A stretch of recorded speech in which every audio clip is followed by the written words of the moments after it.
Well, hello, everyone in the Committed 100. Glad to have you back with us today, looking at church history. Unfortunately, I can't see if anybody's on, but that's okay. Hello, everyone. Hopefully, you have your notebooks, your notepads, your kachink drink of choice. Give you a little view outside. 97 degrees. Very sunny and a little tiny breeze here and there. The view outside of my office window today.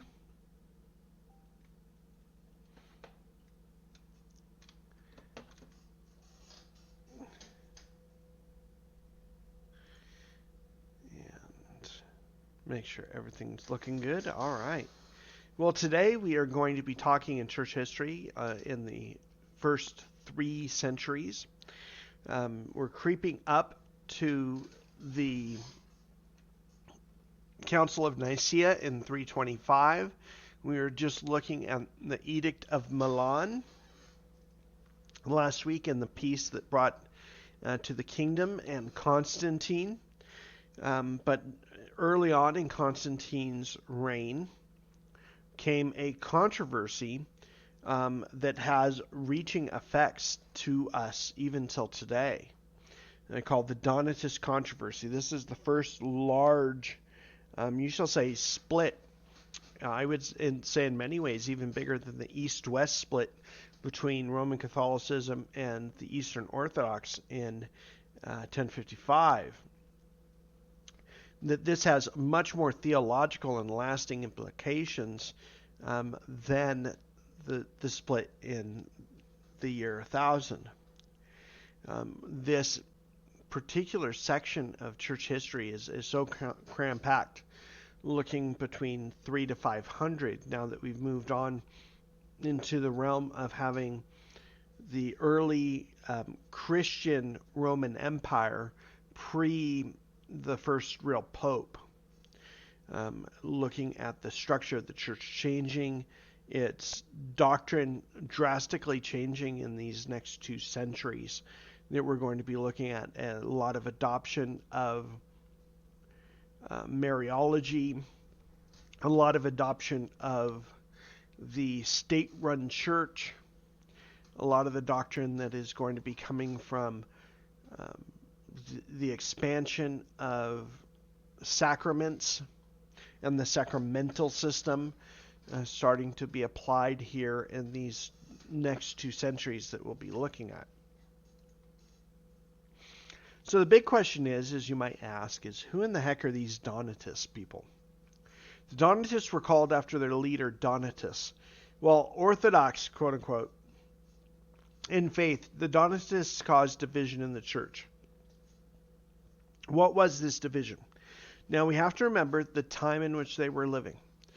There's a toleration of Christians within the kingdom, and many had undergone great persecution, in which many had either fled, had either renounced the faith, they had been traitors in giving up the names or giving over their Bibles.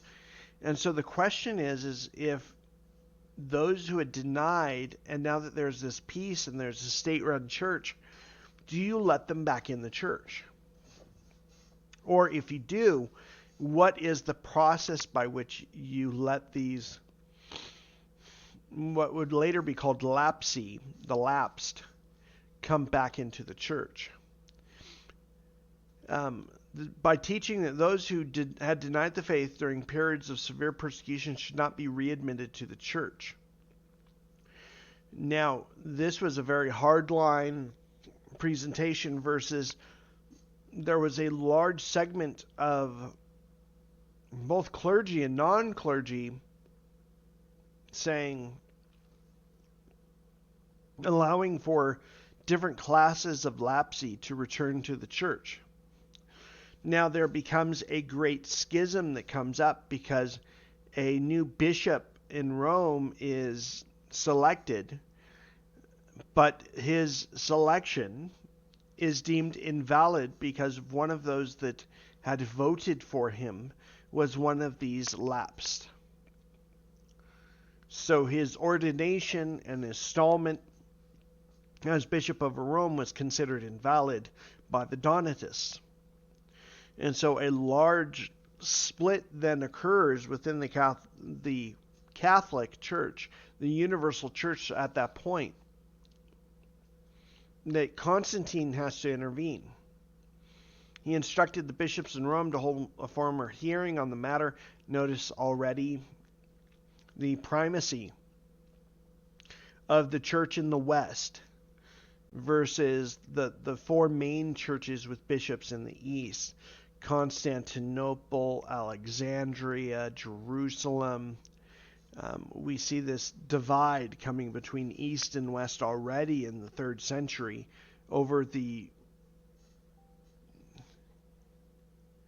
Man, of course, as I say, every time I press the record button, Facebook Messenger. No yawning, Chris. No yawning. Not enough coffee yet. Hopefully you guys have your drinks and your notebooks, but... And for those of you that missed daylight, I would suggest looking back at that. A great discussion this morning.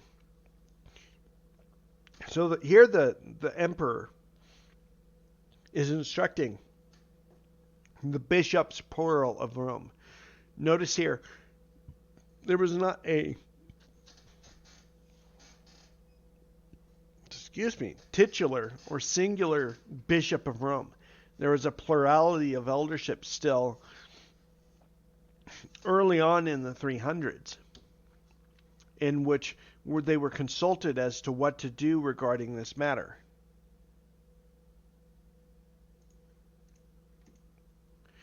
So there were 5 classes of lapsi and 1 class of what was called the confessors. The lapsi were those that during the great times of persecution, the first 3 centuries of the church, that had denied the faith in one form or another.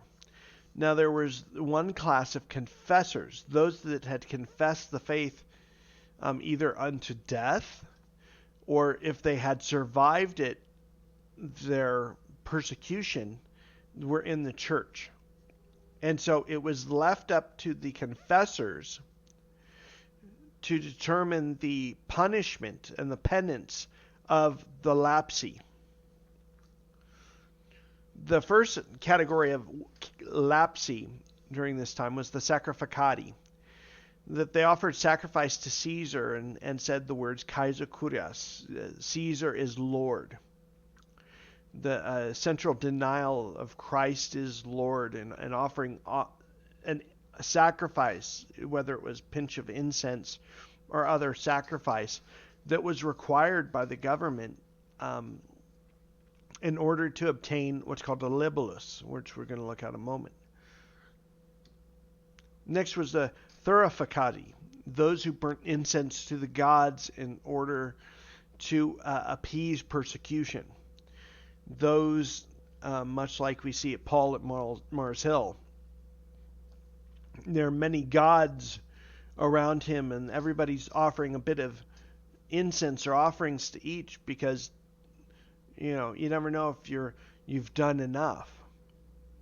In which the persecuted Christians were told, well, if you just go and bring an offering to each of these gods, you'll be fine. You'll escape persecution. And then there's the libellatici, those that obtained a libellus or a certificate. Now, sometimes that was by legitimate means, as we've talked about before. Sometimes it was through illegitimate means. Sometimes some money would be scuttled under the table,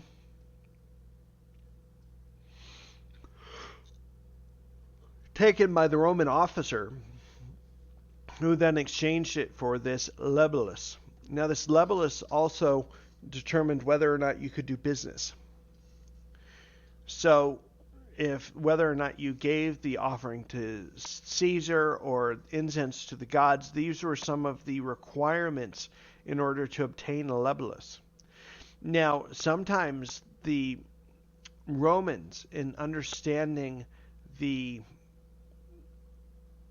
odd position that it was putting Christians, would purposely give them a lebulus, even though they were not wanting to. They didn't want to give the sacrifice to Caesar or burn incense, so that they would have a stigmata upon them and be rejected by their Christian brothers and sisters, that they wouldn't even need to say the words or do the incense, and they would be given a lebulus and then be considered heretics and outside of the church by the church. Then there was the traditores, or those that betray, those who gave up their scriptures, their Bibles, and rat out other Christians. Now, a lot of different things could put you into the concept of being a traditor. Whether it was even to the point of you understanding that the Roman soldiers that are coming to your door aren't going to be able to tell, let's say, this kid's book with Bible stories. Let me see if you can see it in the pictures. Over and against this Bible. So sometimes, let's say you had a thing of Aunt Jane's poetry, you could give that book of poetry to the Roman soldiers who wouldn't know the difference between scriptures and non-scriptures, and then be given a lebulus that you had complied with the government. Or that you would be under such persecution of going to jail or torture that you would give up the names of your pastor or your bishop and then obtain a lebulus from the government. Come on. And then the last class of lapsi, or the lapsed, was the acta fancentes, those that made false statements to save their life. Those that gave false information to the governing authorities. Those that said, no, I worship Caesar, I'm not a Christian, that would deny their faith that way by making up lies in order to just get the Romans off of their back. Now, there was one class of confessors, those who had survived persecution. Now, the saints, the ones that had been martyred, were still considered confessors. And so very early on, even by this point, we start to seeing prayers being directed towards the saints, the martyrs, along with a bunch of the Mariology, the highly exaltedness that they present to her, even in these very early centuries. But these confessors, as the church is allowed to act and to function again under the empire, every time I say that, I think of Star Wars, that these confessors have an exalted position within the church.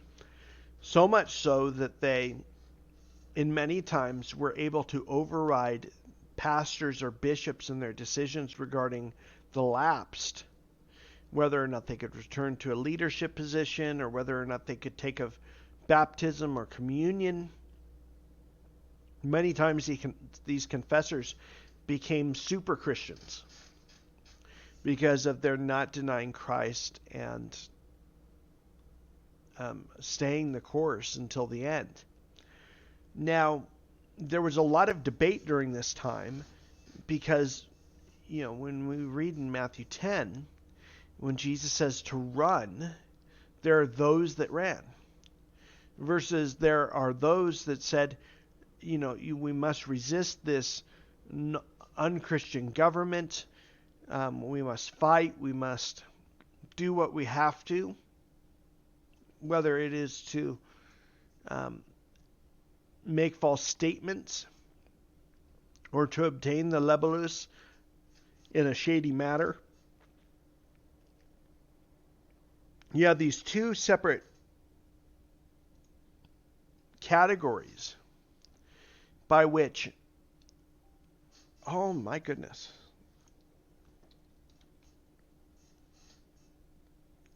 you have these two different categories that had different perspectives on whether or not it was right to either go the class of lapsing, or whether it was better to have either been a saint or a one who had been martyred, or continue to the end. And my good gosh, I have never seen my phone go off as much, or excuse me, the Facebook Messenger go off as much as it is now. And in fact, I'm trying to pull up our stream so I can see some of your questions or comments, because I'm not seeing it on my streaming page so far. So, Dr. H and Pastor X are watching. Good to have you guys with us. I didn't know you guys were on. Howdy. So this begins the schism between those that would follow Donatists, who didn't believe that the Bishop of Rome was ordained properly, and thus his offering of communion. I know. I hear you, Dr. H. Or baptism was deemed invalid. Now, this debate caused a great schism in the church that would split the church into two. So these big questions of what do you do with those that have lapsed? You know, the discussion during this time period between both parties was, well, what about Peter? Peter denied the Lord 3 times, and yet he is received back after the Lord's resurrection. But there are many that considered that him to be a special case, because starting to have this primacy of the Bishop of Rome and of the keys of Peter really picking up in small ways in these early centuries. So for some, like the Donatists would have said, he was an exception to the rule, versus the opponents to the Donatists would have said that is for a representative of all Christians, that if they are to just deny the Lord as if it's one of these 5 classes of lapsy, that they are to be restored through time and through effort. So the big questions of, well, then what do we do? What is the severity? Is there harsher punishment or less punishment if you obtain the lebulus by giving of money, or if you ratted out your neighbor, or if you just gave up your scriptures? What's the severity of that sin? What's to the church? How is it that you have offended your brother? What were the specific situations? You know, were you under threat of your life, or was it everybody was knew the one Roman magistrate in order to give the money to obtain this lebulus? What are the circumstances by which this came up? Were you in a position of leadership? Were you an elder or a deacon? Yes, you might be let back into the church And it might be a while before you can partake of communion, but for many, both of the Donatist and of the opposing party, that those in leadership couldn't return to a position of leadership after being part of those the lapsi, those that had lapsed. But we see though that some of the lapsed did return to leadership, hence why this Donatist controversy occurred, because one of those that was ordaining the Roman bishop was one of the lapsi. And what is then the process of reconciliation within the church? What are the penances? What are the duties? What are the trials and tribulations that these lapsi must go through in order to be reconciled to the church? We're going to see this coming in many different ways. Whether the sacrament of penance, you notice there the terminology used here, that this became one of the earliest additional sacraments of the church. This verbiage is used purposely. By this point, we see an expansion of the ordinances of baptism and communion, extending to prayer to the saints, and then the sacrament of penance, which would turn into confession to the priests in order for the absolution of sins. This is where, in the latter half of the 3rd century, some of the doctrine of purgatory starts popping up in the finding and reading of Gnostic teachings within the church, as well as the Apocrypha. So all of these theological developments are going on at the same time of the Donatist controversy. Whether the sacrament of penance could reconcile a traditor to full communion was questioned. And the church's position was that the sacrament could. So the official statement of the church was that through time and effort, one could be reconciled back to the church. But the church still imposed years and sometimes decades-long public penance for serious sins. If you were a traditor, or if you were one who had said Kaiser Kurios, you would get a higher sentence, so to speak, than for if you had just given up the scriptures. A penitent would first beg for the prayers of those entering a church from outside its doors. Hence, the institution of some forms of purgatory. And that the teaching started to surface that those that had lapsed. Hey, Chrissy. Hey. That those that had lapsed would have to then suffer in some sort of intermediate state for their sins in order to be cleansed and be admitted into heaven. This is the very earliest writings of such a doctrine, which expanded greatly.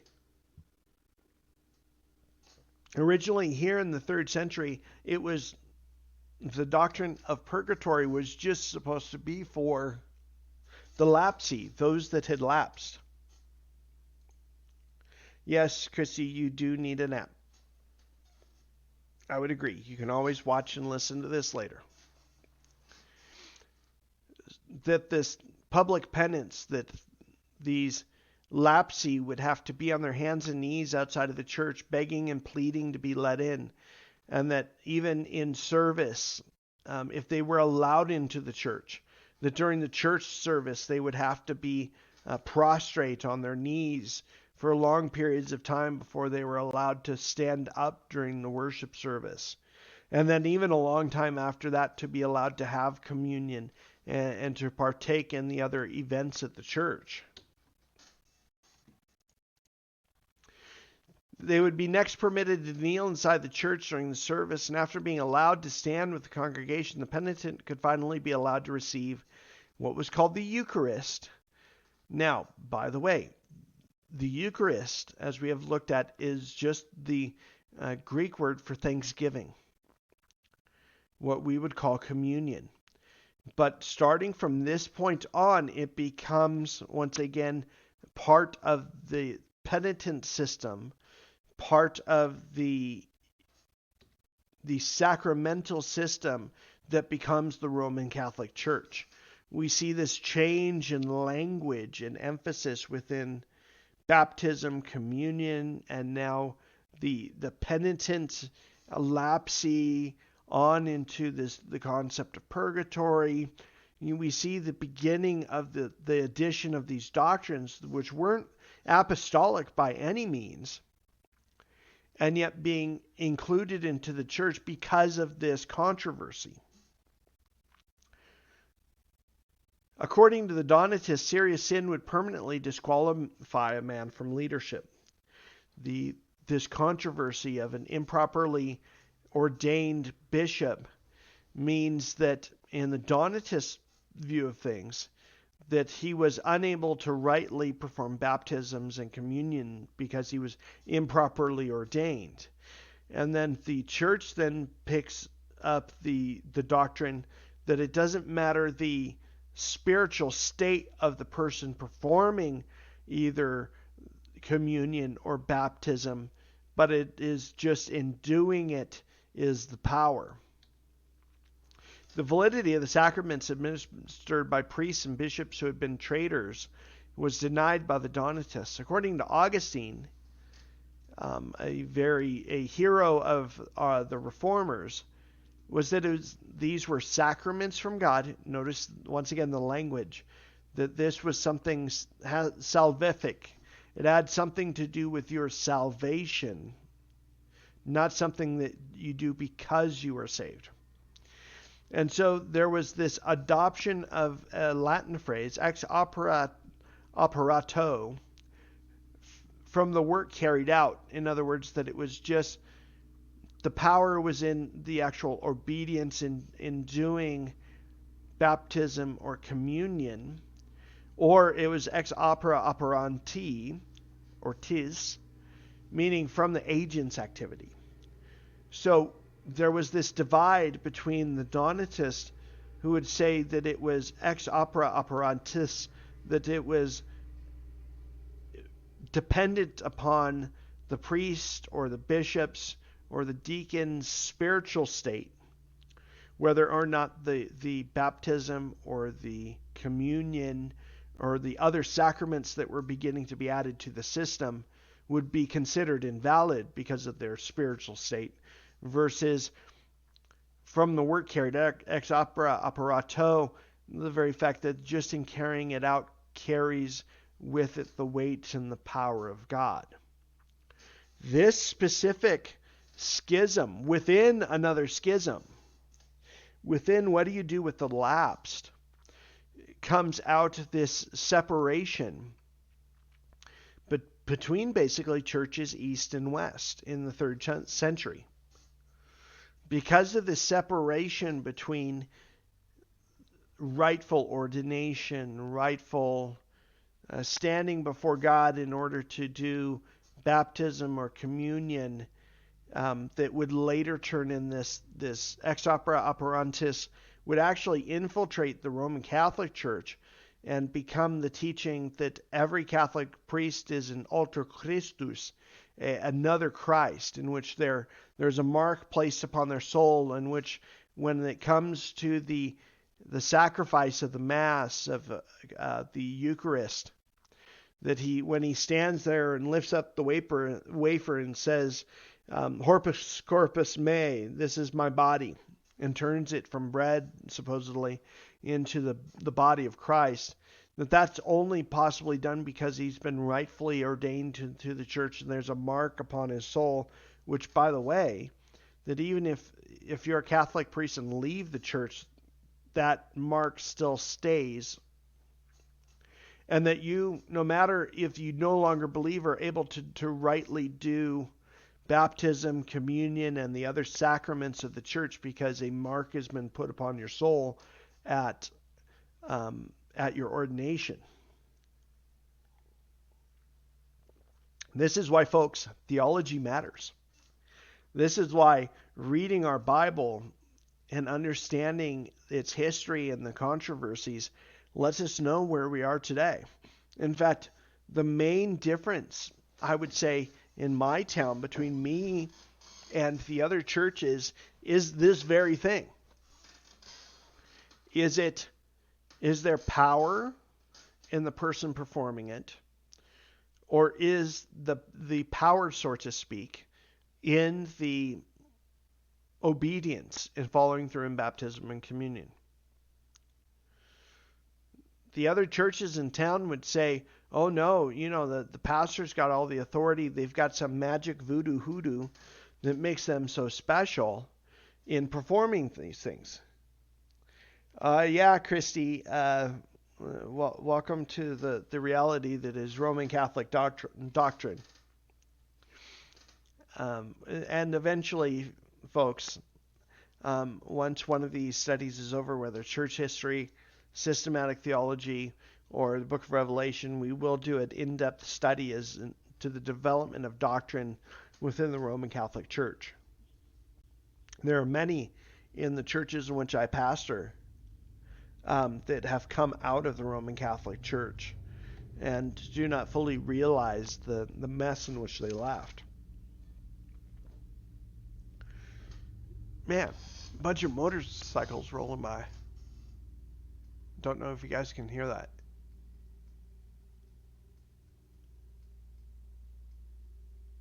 Wow, that's loud. Anyways,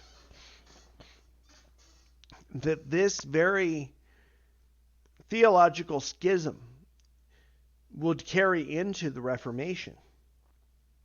There are those in the Reformation, because of tradition surrounding ex opera operatora or ex opera operatis, would continue the teaching. Martin Luther, Calvin, Zwingli would continue the sacramental view of communion based upon the agent's activity, ex opera operatis versus operato.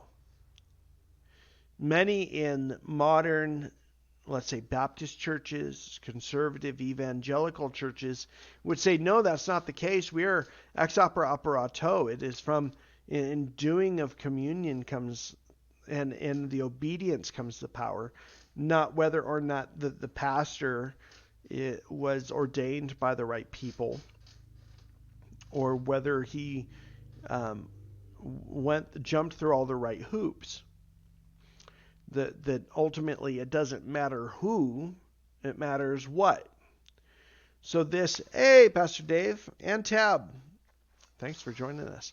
So this division, this schism comes up till today.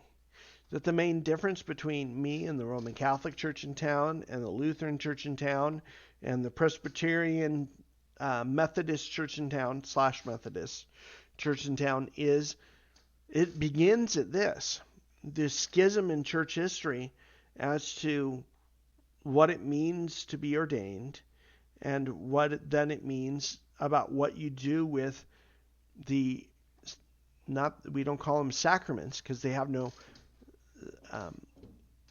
salvific effects. Once again, this is the great difference between me and everybody else in town. Everybody else in town says that you need to keep of these sacraments in order to stay saved, that they bank upon your baptism as an infant in order declaring you in heaven after you die. I've been to one funeral, and I've heard of several, in which one of the quote-unquote female pastors in town banks upon, actually both of them, have banked upon people's baptism as infants in the church, and yet the rest of their lives they lived like heathen. And then at their funeral they go, well, so-and-so's in heaven because he was baptized into the church as an infant. Once again, it goes into, is it sacrament? Is it something that we do for obedience sake, or is it from the agent's activity? This early schism. Uh-oh. Chrissy's hollering. Chrissy's hollering. Look out, folks. This very early left turn at Albuquerque, if you want to call it that, is the main point in which I think the reformers didn't reform enough. They said semper reformanda, and yet they didn't realize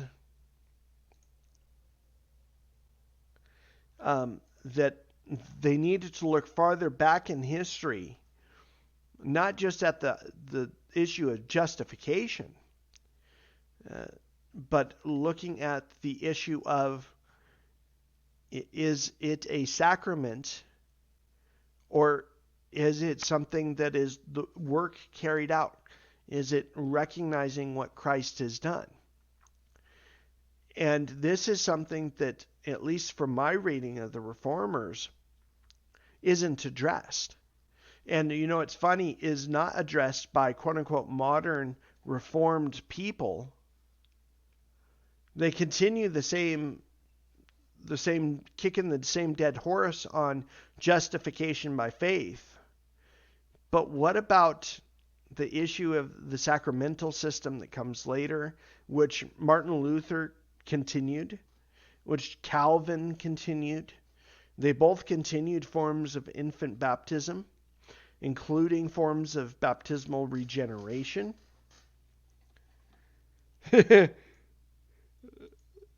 Well, I'm meaning it. I'm saying it facetiously, Chrissy. Just think, bunny ears are around every time I say that.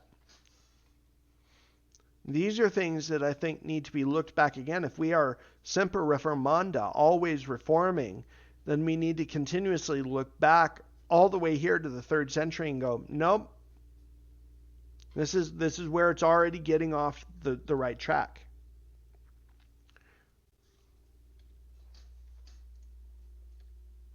A priest or bishop in a state of sin could continue to administer valid sacraments according to the government church, shall we say, what becomes the Roman Catholic Church.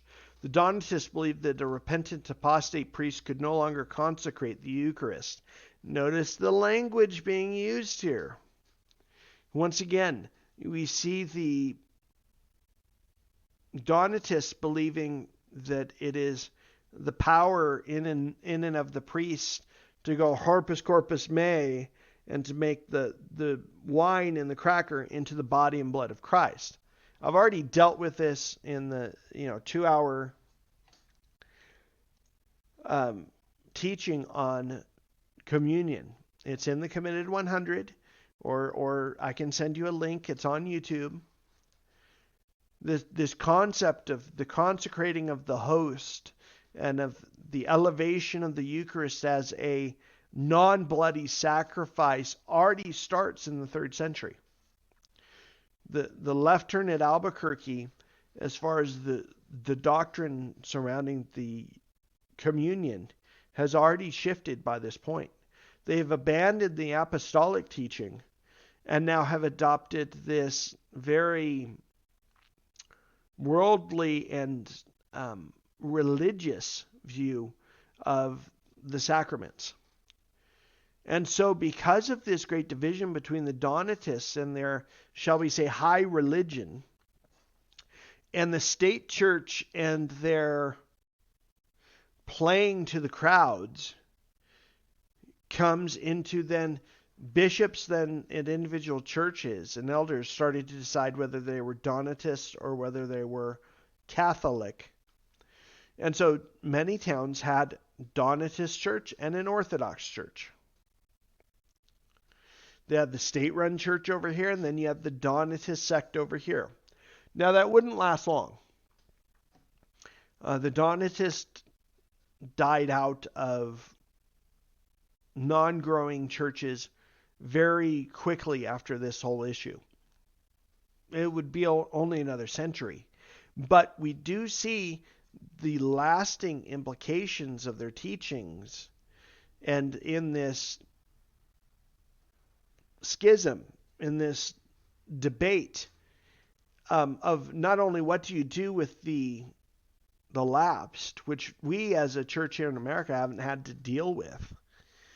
When persecution comes back to America and to the Christian church in America, then these discussions of the lapsed and how do you bring them back to church? How do you bring them back to church is going to have to come up again. The whole church is going to need to talk about that once again. They're going to need to resurrect that discussion. But more importantly, this theological implication of ex opere operato and ex opere operantis needs to continue. To realize that major streams of religion in the form of the Roman Catholic Church and the offshoots of the Reformation had their beginnings at this particular schism.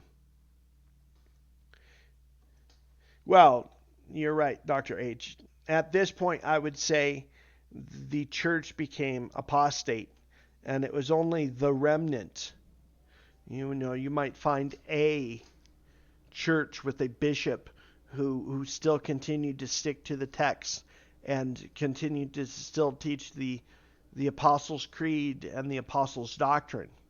But once again, very early on, the church comes out of persecution and immediately goes into apostasy. Once they're finally accepted and legal, they somehow lose their minds and dump the Bible for religion. Anybody else see a parallel here in America? That the remnant escaping religious persecution in Europe come here to the United States.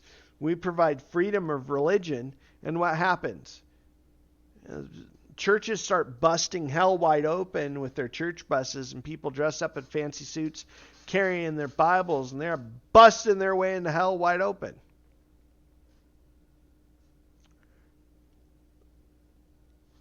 It's history repeating itself.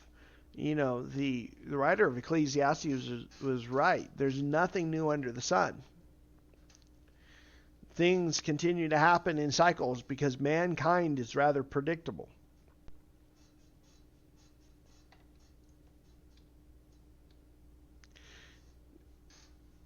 I hope that we think about these things and we realize that a lot of quote-unquote tradition and quote-unquote doctrine in churches stems back from these very early schisms and false teachings, whether it is Novatianism or whether it is Arianism or whether it's Gnosticism. All of these things rear their ugly heads again many millennia later. Yep, you're right, Chrissy. Just different time and place. Location. And that we must realize this history so that we're not bound to repeat it. I'm very thankful that, Dr. Howard and Pastor X and Brother Pastor Dave and Nathan stick to the text. They're sticking to the Apostles' doctrine and avoiding tradition that brings in things like the Donatist controversy, and whether it's a sacrament or whether it's you have to be, have a piece of paper that says you can do baptisms or communions. These things have influenced the way we've done church for millennia now. And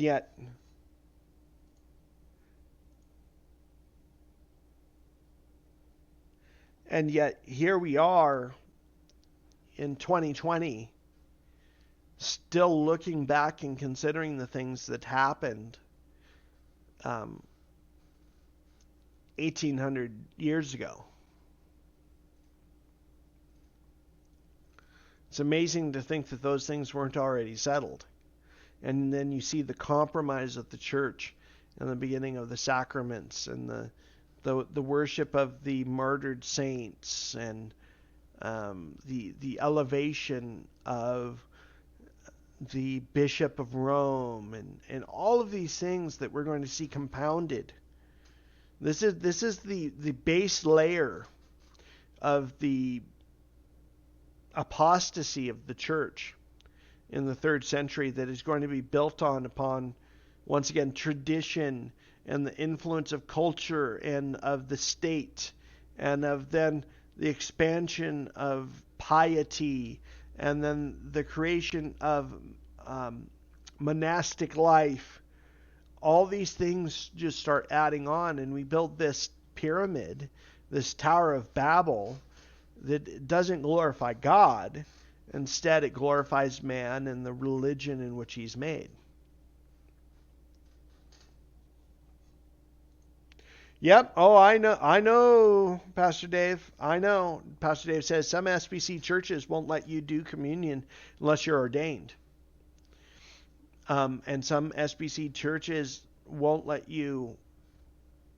Not only do you have to be ordained, but of those taking of communion have to be members in the church and have to be baptized themselves in order to partake of communion.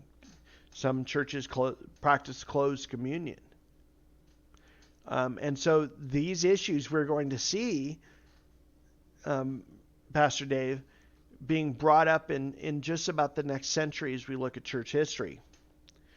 We're going to see the errors that continue from sacralism, big fancy word, the state-run church, and using religion to control people, and adding these artificial rules and regulations that have continued, as we see, till today. Well, with that, oh wow, First Church practiced that. Wow. Well, we will get into that coming up probably next week. In addition to the normal teaching, we will be taking a look at a presentation by a Presbyterian on their view of communion, and dissecting it and seeing once again how tradition and how the reformers didn't go far enough, filtering into I think they're a PCA church, Presbyterian Church of America, or the PCUSA. Anyways, and seeing how these issues still have come up till today. We already addressed the issue of baptism with this particular church, and we will cover that. Here's the Greek word for that: hogwash. No, Dave, it's called skubalon, dung, poop, caca. Yes. In fact, if you guys need that, I posted that on my Facebook page not too long ago, looking at the Greek word for skubalon. Paul considered all of his religion, all of his education, all of his religiosity to be skubalon, dung, poop, excrement. Whatever verbiage you want to use for that material, Paul considered it all junk. And so then we must go back to what then is the apostles' doctrine. You know, as Dr. Howard puts it, what saith the Scriptures? With that, I'm glad to be with you all today. Glad you could be with me. Dr. Howard, Mrs. Howard, Pastor Dave, Christy, Tab. Let's see who else was on. I know Pastor X was on there for a little bit. Glad to have you guys with us. I will see you all tonight on Nightlight. I believe it's 7 o'clock Pacific, 8 Mountain, 9 Central, and on through the time zones it goes. May God bless you. May He keep you. May He make His face shine upon you and give you rest this week. Bye, y'all.